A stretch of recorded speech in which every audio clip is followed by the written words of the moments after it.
Young people are not recommended to get a vaccine because it's not licensed so far in Australia at this stage. The vaccines are licensed from 16 and above. The Pfizer vaccine is recommended for those who are older adolescents, but younger adolescents are not recommended yet to receive a vaccine. And how does that compare with what we're seeing in other countries?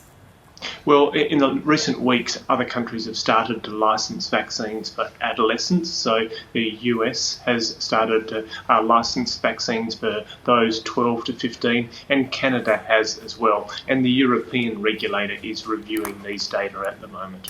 And what are we seeing from that, especially about the effectiveness of the vaccine on kids? Sure. So the effectiveness of the vaccine in children, it appears to be as effective in this group of older children compared to adults. So particularly the Pfizer vaccine that has been studied so far appears to be highly effective as far as preventing infection.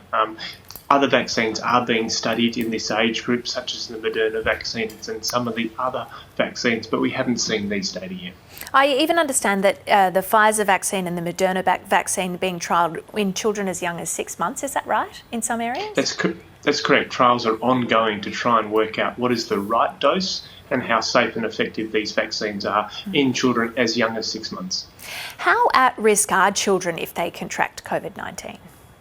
So children, thankfully, are less at risk of severe COVID compared to adults, and that's why the Australian program has really started in trying to vaccinate those adults at greatest risk.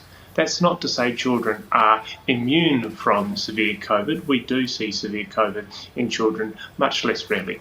They are involved in the transmission of COVID, and particularly adolescents are involved in transmission in our community. So therefore, there is a rationale, and I think there will be a need for vaccinating children and adolescents in time.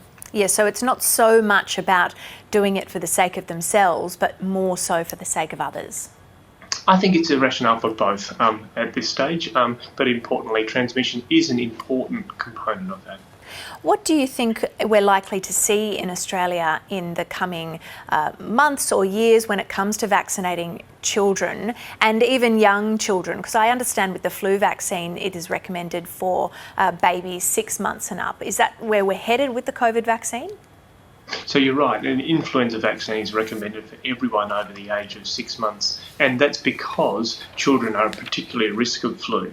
For COVID, there's a couple of steps away, and we don't know at this stage. It is likely that children will be vaccinated in Australia, but how frequently that occurs is an uncertainty at this stage. And that's because of two things. We're still learning how long these vaccines last, and importantly, the virus is continuing to evolve. So understanding how quickly it's evolving and how well our vaccines are working, how long they work for, will inform that critical step, which is how frequently we'll need to do this in the future.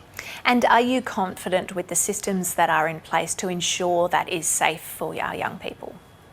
So in a similar way to the adult studies in children have a very close eye on safety to understand what the safety profile of the existing vaccines are. Once licensed, of course, we closely follow any vaccine rollout to look for expected and unexpected side effects to therefore inform the program. So yes, I do have confidence in the safety programs available internationally and also in Australia.